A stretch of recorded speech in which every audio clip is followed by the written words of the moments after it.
Hello, everyone. I'm Dr. Laura, and this is Where Work Meets Life. And I'm absolutely delighted today to bring you an episode on the power of exercise to optimize your brain and mental wellness with the Dr. John Ratey. As I continue to explore the latest research and recommendations around well-being and mental resiliency on the podcast, I was really intrigued by Dr. Ratey's latest book, which is on Spark, the revolutionary new science of exercise and your brain. You can see all the tabs I have in this because I'm super passionate about this topic. Dr. Ratey is a very, very well-known expert in the world of ADHD, having written Driven to Distraction with his co-author, which is probably the most widely known resource around the world on ADHD. And then he didn't stop there. He followed it up with about 10 or so more books,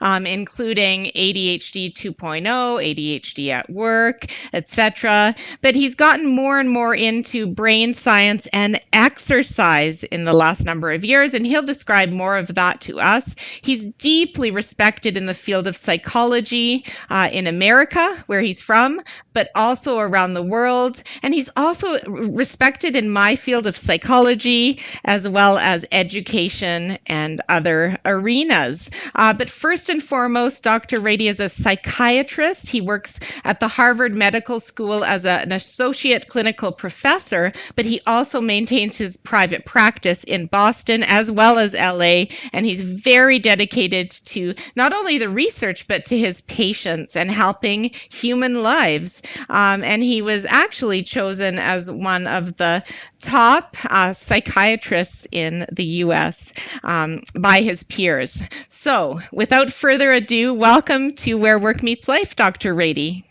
I'm excited to be here. I'd love to talk to somebody from Calgary. My goodness. And we were talking earlier about how you've been to our city numerous times to speak. Yes. Exciting place. Wonderful. And you're truly a global citizen, having lived and traveled in many places. Right now you're in Hawaii. You've relocated some of the year there. Tell us about your life these days. Oh, it's post-COVID. We're getting back to where we were. So we used to travel quite a lot to various countries, especially Asia, where they tend to believe in science and like the idea that exercise has an incredible science history and science pedigree that they can use on their schools and in their workplaces and so forth. So, but where we are, I mean, we live primarily in Cambridge, Massachusetts, and here in Hawaii, Honolulu, as well, making stops for a while in Los Angeles and in northern Michigan on Lake Huron in the summer. So, yeah, I'm very fortunate, and I love the Zoom because it allows one to be everywhere all at once. Right, everywhere all at once. That is very well put. And regarding the work that you're doing on exercise and its relation to the brain and how it can beat stress and sharpen focus, etc. Tell us what led you to your growing research and interest in this topic and led you to write Spark. Well, there a lifetime spent exercising and realizing the power that it had for me, but also following it in the profession and realizing that it had a very big effect on mood, on depression. And then an index patient who heard me speak early in 1982, which seems so long ago, but it was like yesterday to me. I was struck with the number of adults I had seen who had ADHD and were diagnosed with something else, and they were having a terrible time of it. And I was talking about it, and one of the people hearing me was a professor at Harvard and at MIT, and he said, "Can I come see you?" And the story is important because it led to both limbs of my career.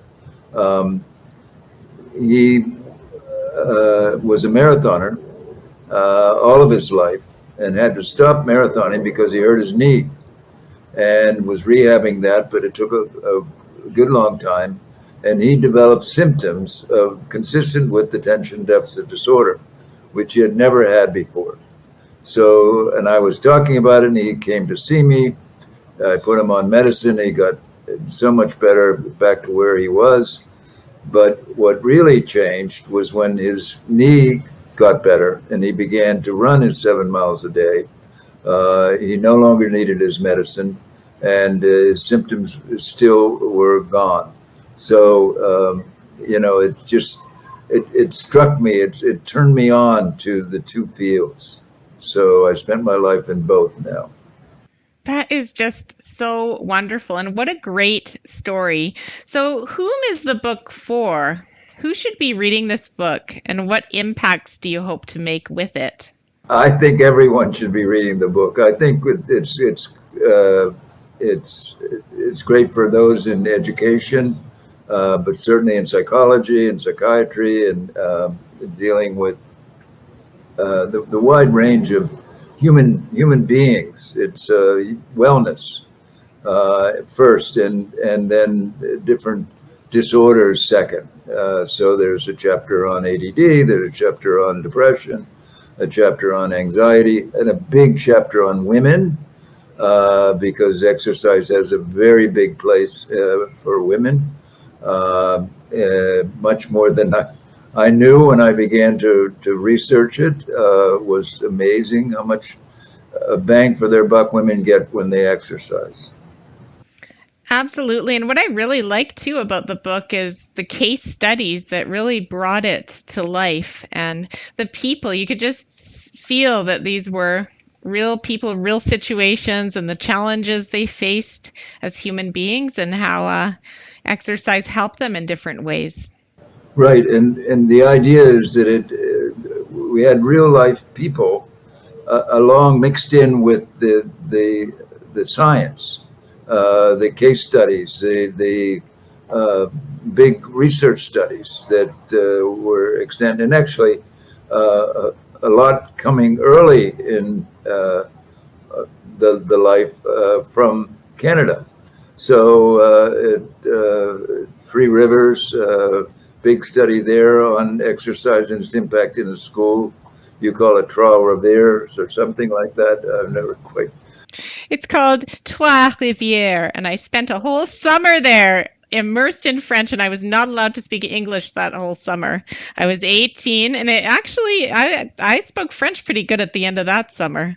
I'll bet you did. I'll bet you had a lot of fun too. That's A ton of fun. Yeah, you could sneak in English words at the bar, right?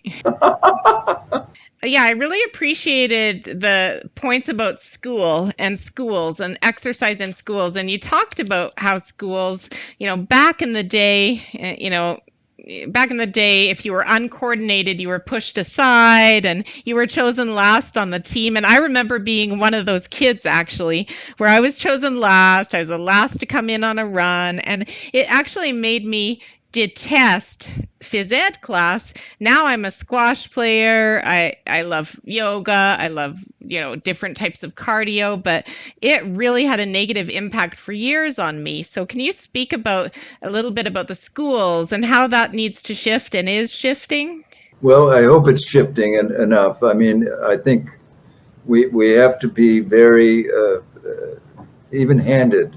There's an inequity in what we think of with exercise and with physical activity, and certainly in physical education, where you spend a lot of time choosing up teams, and you don't get picked if you're not very good, or you get picked last, and so you get disheartened. What the school I talk about in the first chapter, Naperville, Illinois, had revolutionized physical education, where they were looking at fitness first. And they got around the whole issue of the athletes and those very coordinated folks having a leg up, so to speak, by using heart rate monitors early in the day there, and giving the grades to people who spent a certain amount of time in the cardiac training zone, where the heart rate zone was higher, so that it showed that they had to be doing the work, and the whole PE program had changed, and this was remarkable. And I heard about them because they also had attained 3% of their kids were overweight, of 19,000 children in their school district. And they had taken this International Science and Math test, the TIMSS test, which every country takes every 3 years, but they got to take it as a country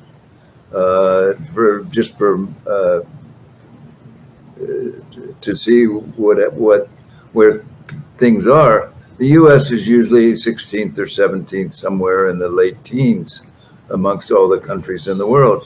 They took it as a country and they came in #1 in the world in science and #6 in math.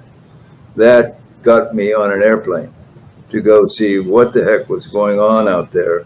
Not only were they among the healthiest, but they were among the smartest kids. And yes, it was a upper middle class school, but there are plenty of those around that weren't doing nearly as well on both scores, on health and on their abilities in the classroom. So I went there and fell in love with the school, and it led me to write the book Spark. Beautiful, beautiful story. And it makes me think of how much I'd say young people are struggling post-pandemic with what I am seeing are greater levels of anxiety, stress, and depression. Are you seeing the same thing, Dr. Ratey? And what are your thoughts on what's going on for our young people? Oh yeah, no, it definitely. The lockdown was very traumatic for a lot of kids. Certainly those who in the very younger ages, where they usually had a lot of socialization when they went to school, whether it's kindergarten or first or second grade, and for them not to be socialized, not to be integrated with other kids, played havoc with their parents trying to contain them, but it also really cheated them out of a very important social emotional experience and physical experience, because most people weren't outside, because they were afraid of catching the virus or whatever. And it was so they became more citizens of their phones and their computer screens than they were of interacting with the world in a physical, active kind of way. And the repercussions are still going on with heightened levels of anxiety, for instance. Oh yeah, and anxiety amongst the kids is way off the chart now. Yeah, and mood changes, and for instance, the diagnosis of ADD is really, really greatly increased, such that we're in a very severe crisis with the medicines run out. We can't keep up with the medication for people that are taking medicine for ADHD. And it's really true. I have people who spend hours trying to find a pharmacy who still has medicine. It's a grim situation.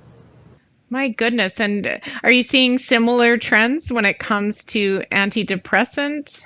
No, well, no, the antidepressants they're making plenty of that, it's really the stimulants that because more and more people showed symptoms of ADHD when they're confined and when they're not moving, and that's what I talked about this morning to Slovenia, about how exercise is so useful for ADHD, and it really is. So let's talk about that. So exercise for anxiety, exercise for ADHD. You talk in the book how it can complement the effects of the medications, and in some cases replace them, not in all cases. That's clear. But tell us more about how exercise does it and what types of exercise matter. Well, how exercise does it? It does it because all the movement that we have really generates so much activity in our brain. And when this happens, we release a lot of neurotransmitters, especially we're thinking of attention, we think of dopamine and norepinephrine. Uh, uh, we release a lot more of that because we're using those nerve cells. And when that happens, it's similar to using our stimulants. So that's what they do. They increase the concentration of those neurotransmitters and make our attention system sing. So with exercise, that's what you see. That's what happens. As well, you see calming, and anxiety is less because of its effect on serotonin and GABA and other neurotransmitters. We're seeing changes there, seeing great changes in the neurohormones and the endorphins and endocannabinoids. And one that's got everybody's interest recently is that it increases the level of oxytocin, or the love hormone, the bonding hormone, the hormone that makes you more altruistic, makes you more loving, as well as more lovable. People are more attracted to you, want to bond with you. This is why, by the way, what we see in any of these exercise groups, they group together because they want to. And part of that is driven by their biology that's changed. That is so interesting. And I was talking to someone who runs fitness studios yesterday, and she said only about 2 to 4% of people are going to regular group exercise, like going to a gym or an exercise class. And does that surprise you? And how can we get more people out into exercise together? Right, but that doesn't it accounts for what's happening today. I think people are not using the gyms nearly as much because they're finding other ways to get their exercise in, or that's the hope. So you have these running groups, you have these biking groups, you have these swimming groups that are outside of the gym, not related at all to the gym. And certainly here in Hawaii, we have a great Central Park 3 blocks away from where we live, where my wife and I go to Zumba 4 mornings a week in the park, outdoors, and no charge, just for 40 or 50 people doing Zumba together. And it's great. It increases socialization tremendously, which is so important for our wellness and our overall health. That's fantastic. And you practice what you preach here, I think, which says a lot. So let's talk about exercise and improving our mental health a little bit more. So you talk about Zumba 4 mornings a week, but can you give us some more direction in terms of, if I have 7 days to work with, how much of it should be cardio versus strength versus flexibility, and kind of what's the balance and in general? The balance, it depends on the person. Today strength training and muscle training is more in vogue, perhaps, but that doesn't. Most of our research is done with cardio and aerobic exercises, getting our heart rates up. And fact is, when you are doing a lot of weight training, you're getting your heart rate up. You're using your brain quite a bit, and now so the prescription would be what the Health and Human Services groups around the world agree on, that we should have 150 minutes of exercise a week, divided into about 2/3 of that being aerobic, and a third being weight training and balance training, throwing that in. So what should people do? Dance, dance, dance. It's probably the best form of exercise that we can do. One of your psychologists from Vancouver is a really big proponent of that. Adele Diamond, who is one of the leading neuroscience scientists in the world, and she says, "Look, baby, dance. Get out there and dance. It's the best way to turn your brain on, and have fun doing it. And that's a big part of exercise's appeal, is to be with somebody, have fun, and the more you you stress your brain, the better it is. So you want to do things that are more complicated, that are more challenging, and that pushes you. And if you can do it and have fun and laugh, my goodness, that's the best. So that's why pickleball has turned into such a big thing, and especially in us older folks. Pickleball. I don't know whether it's in Canada, but Yeah, it is. It sure is. oh yeah, but it really is something here. So, but and mainly because it's easy enough and it's fun, and people really get to enjoy themselves doing it, so they keep coming back to it. Like I said, I'm a squash player, but as you get older, squash isn't the best sport for the body. So people graduate to doubles squash, less intense on the body, and then they graduate to pickleball. I was a squash player for 35 years. So, and the only reason I'm not anymore is because I ruined my shoulder. Yeah, it's just, yeah. So, such is life. I had 30 years or so of very intense squash games. We never could get to doubles. It was too complicated. But the squash really works your brain, doesn't it? Like the patterns, the strategy. Strategy and switching and changing and quick reactions and moving, and you're never not moving. Yeah, that's true. Or at least you should be moving all the time, not admiring your last shot, which I'm occasionally guilty of. But okay, so my next question is about organizations, because I'm an organizational psychologist. I always like to look at our work lives, and when we look at organizations and their role in encouraging movement and exercise, what do you think their role is? Let's talk about workplace. I mean, it's a big, it has been a big bonus to include exercise opportunities in the workday, whether that means extended breaks or membership in the gyms, or having some. We're doing it. I don't know about now post COVID, uh, since everything was thrown up in the air in terms of the workplace as well. But they were having like yoga instructors in a couple afternoons a week during their lunch period, stuff like that to encourage wellness on the job. And I think that's a big thing for the schools, is to go back to having fitness and physical activity in the schools during the school day, so that it's not just going to after school sports. It's really getting your physical activity while you're in school.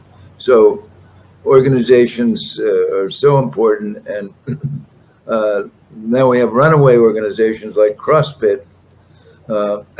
It's just been crazy, right? For how many people are involved with that. I worked for Reebok for 5 years while they adopted CrossFit, or somehow they were working together. So I knew a lot about it, and it really was surprising how much and quickly it took off. And one of the big appeals of CrossFit is that it encourages socialization. You become a team player, a team member, and these are people who never were team on any team a lot of the times, and all that you have to do is come and learn, and people support you and help you and push you towards a better you. whether it's lifting weights or running or balancing or whatever it is, there's that feeling of togetherness and glue of the human connection, which is so huge. That's such an important piece of it all, that community sense. And I think the whole notion of hybrid and remote work and working out of the office, that's, I think, the thing that we need to watch out for is that on your days when you are remote, that you are getting together. Maybe it's with a friend or in your community or a walk at lunch with someone. Right. The walking groups are very big around the world, and hopefully they'll continue to grow. But I do think people are getting away from going to the gym and finding exercise outside of the gym space. Although I love the gym for using the weights and things and machines and all that. But yeah. So, yeah, really, really interesting. I really enjoyed this discussion. I'm curious to ask you this question that I ask all of my guests. If you didn't need to sleep and you could use that time to do whatever else you'd want to be doing, what would it be? Oh, I think traveling with my wife and kids, if I can gather them together, exploring new areas.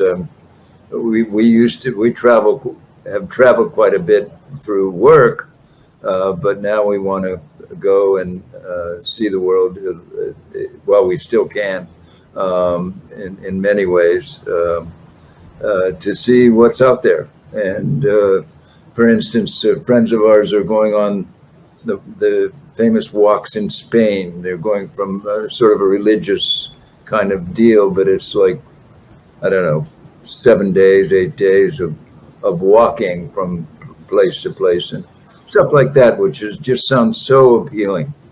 Biking through the northern France or Norway, those are just, that's what I'd like to do more of. And yeah, so, and we're going to, but it's always that we always have to make sure we do it. Absolutely. And now that travel's opened up and airlines are catching up with all of it gradually, I think you'll be doing some pretty interesting adventures. So, yeah, that's awesome. And what's one wish that you have for how the world could get better when it comes to wellness and our brains and brain health? Well, first is just to recognize how much a person can do about it. I think that really needs to be brought home, that the person can really do an awful lot.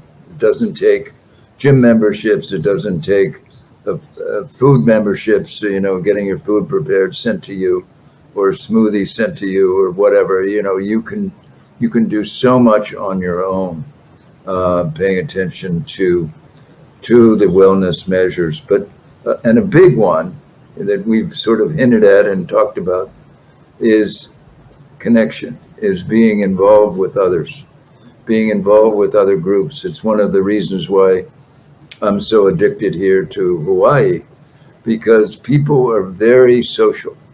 And by that, I mean, we gather. It's called the Gathering Isle, but I mean, it's like we have to limit ourselves to 3 activities a day.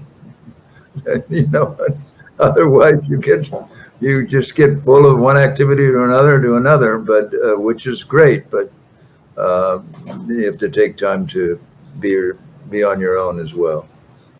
Exactly. What a wonderful place to be at. And for several months in a row, that's just great that you were able to make that happen and still be engaged in your important work that you're doing for the world. Yeah, no, I'm busier than ever out here. No. I bet. Do you have another book coming along that we should know about, Dr. Ratey? Nothing right yet, although the project we're doing in Korea is very interesting. We're using exercise right before cognitive training with a whole group of kids. First, we're going to do it in Korea, and then throughout the United States and probably Canada. But the this is going to lead to another book, and perhaps sooner than I would like. I thought I was done writing with our last one, ADHD 2.0, but it's pushing me to do more. So.